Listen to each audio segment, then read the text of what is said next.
নমস্কার বন্ধুরা, সকলকে আমার চ্যানেলে স্বাগত। প্রথম ক্যাবিনেট বৈঠকের পর মাননীয় মুখ্যমন্ত্রীর তরফ থেকে ঘোষণা করা হয় আগামী 18ই মে 2026 অর্থাৎ সামনের সোমবার যে দ্বিতীয় ক্যাবিনেট বৈঠকটি হতে চলেছে, সেই বৈঠকে রাজ্যের সমস্ত সরকারি কর্মচারী, পেনশনার এবং ফ্যামিলি পেনশনারদের ডিএ এবং পে কমিশনের ব্যাপারে সিদ্ধান্ত নেওয়া হবে। আজকের ভিডিওতে আমরা বিস্তারিতভাবে জানব সামনের সোমবার অর্থাৎ সামনের পরশু যে ক্যাবিনেট বৈঠকটি হতে চলেছে, সেই বৈঠকে কোন কোন বিষয় নিয়ে কীরকম সিদ্ধান্ত নেওয়া হতে পারে। ভিডিওটি অত্যন্ত গুরুত্বপূর্ণ, তাই প্রথম থেকে শেষ পর্যন্ত অবশ্যই ধৈর্য সহকারে দেখবেন এবং ভালো লেগে থাকলে অবশ্যই একটি লাইক করবেন এবং সকলের সঙ্গে শেয়ার করবেন।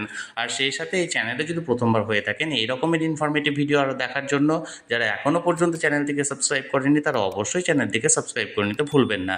তাহলে চলুন আমরা বিস্তারিত জেনে নিই। সামনের সোমবার অর্থাৎ 18ই মে 2026 যে ক্যাবিনেট বৈঠকটি হতে চলেছে, সেই বৈঠকে মূলত যে বিষয়গুলির উপর সিদ্ধান্ত নেওয়া হতে পারে তার মধ্যে প্রথম বিষয়টি হলো সুপ্রিম কোর্টের নির্দেশ মতো বকেয়া ডিএ এরিয়ার পেমেন্ট করা।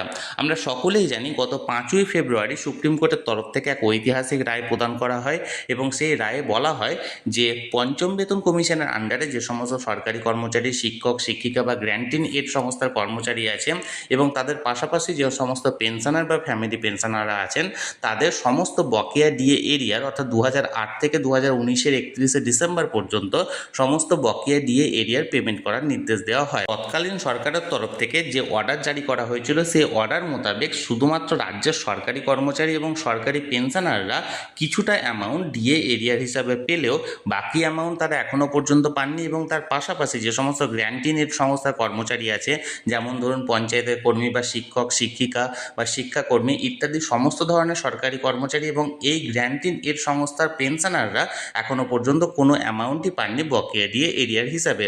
তাই সর্বপ্রথম যে সিদ্ধান্তটা নেওয়া হতে পারে সেটা হলো সুপ্রিম কোর্টের নির্দেশ মতো সমস্ত সরকারি কর্মচারী এবং পেনশনারদের বকেয়া ডিএ এরিয়ার পুরোটাই পেমেন্ট করে দেওয়া।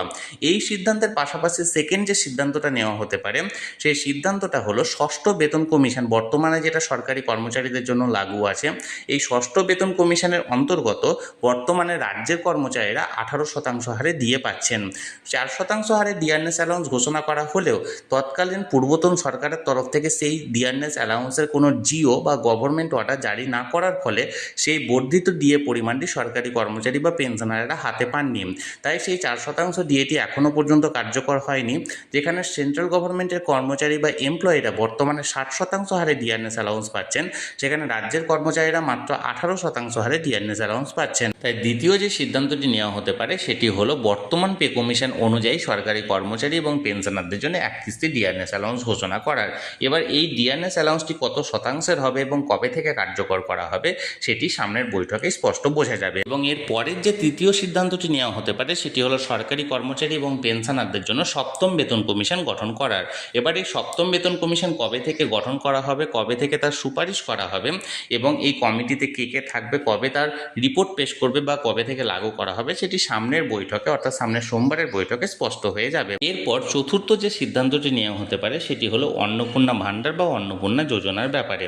অন্নপূর্ণা ভাণ্ডার বা অন্নপূর্ণা যোজনার মাধ্যমে রাজ্যের প্রতিটি মহিলাকে প্রতি মাসে মাসে 3,000 টাকা করে আর্থিক সহায়তা দেওয়ার কথা ঘোষণা করা হয়েছে।